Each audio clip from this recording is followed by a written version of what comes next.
So yesterday I had a lunch meeting downtown, and as I was driving around, I suddenly noticed these tents going up everywhere and some roads blocked off, and it seemed like something was about to happen here. As the entire city begins preparing for Super Bowl 51, as vendors, hotels, and restaurants prepare for these next 10 days, so too does our city's law enforcement prepare to fight any and all human trafficking that comes with Super Bowl festivities. This is not simply because of the Super Bowl. Our officials are working to stop human trafficking all year long. Right now, though, everybody's watching. In what is arguably our nation's first comprehensive citywide response to human trafficking, Houston has launched initiatives to try and minimize the horrific number of people being exploited for forced labor and sex. The mayor's office hopes this campaign will raise awareness about human trafficking and encourage Houstonians to report it. Mayor Turner said in a press release on this subject that human traffic is modern-day slavery. It can occur anywhere, at any time, but its warning signs often go unnoticed. Watch for Traffic, the city's new education initiative, will alert Houstonians about what to look for and how to report it.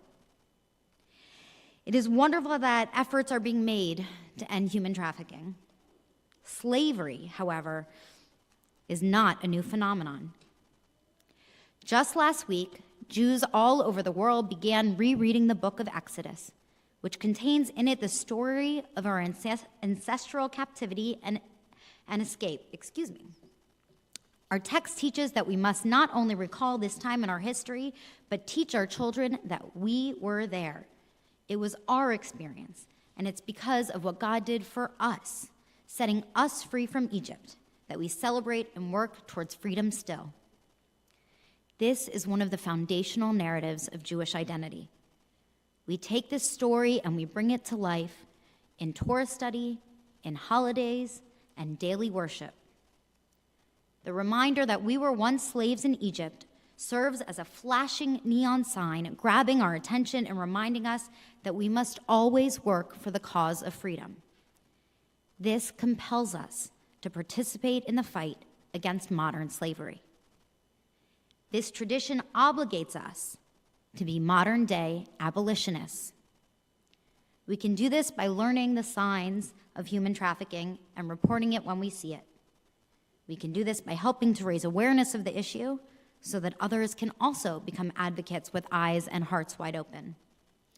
As Houstonians, we can take part in our city's initiative and work to make sure our entire country puts important regulations and actions in place. We hope that they will follow our lead and help free the victims and punish the captors. Most importantly, we need to stop pretending that we have nothing to do with the problem. Rabbinic literature regularly reimagines the creation of the world. One particular story discusses the deep waters which flow beneath the surface of the earth.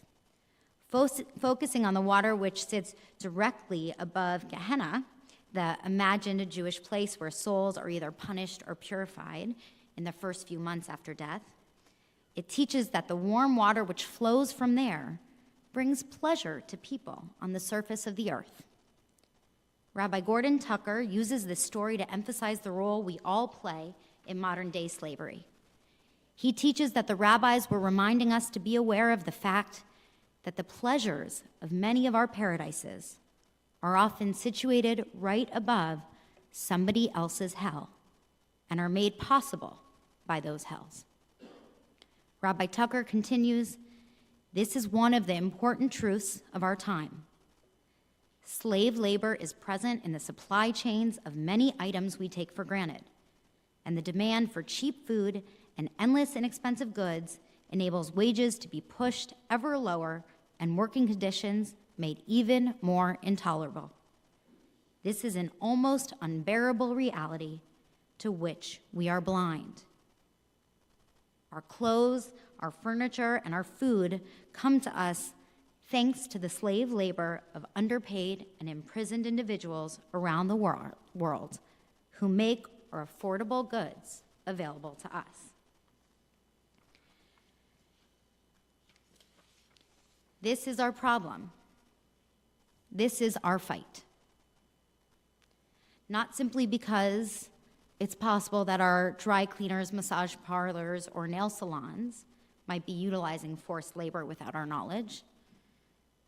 Not simply because we want cheap tomatoes on our fast food and don't think about the workers who made it possible. And not simply because this is happening all around us, but because we are Jewish. Because our narrative of slavery teaches us to fight for freedom.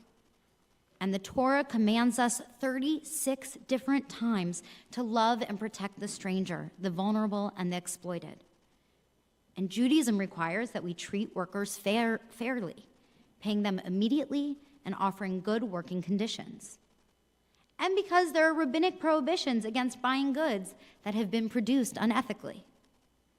And because the mitzvah of redeeming the captive is an incredible and holy endeavor that saved many in our own community at other times in our history.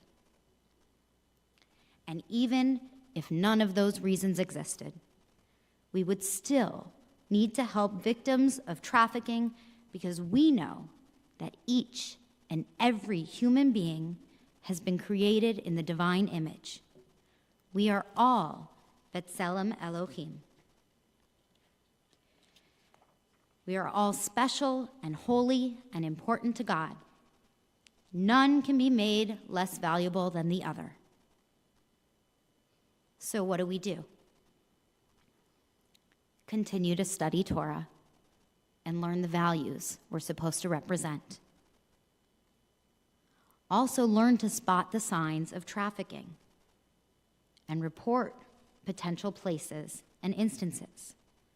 For more information on how to do that, I recommend you go to our city's fantastic site, watchfortraffic.org. Next, figure out how you can make a difference by researching a bit about the things you buy and the places you go. Go to slaveryfootprint.org and find out approximately how many slaves work for you on a daily basis, helping you live the life you enjoy. Find out more about the Houston initiatives, donate your time, your talents, help support survivors. Together, we can make a difference.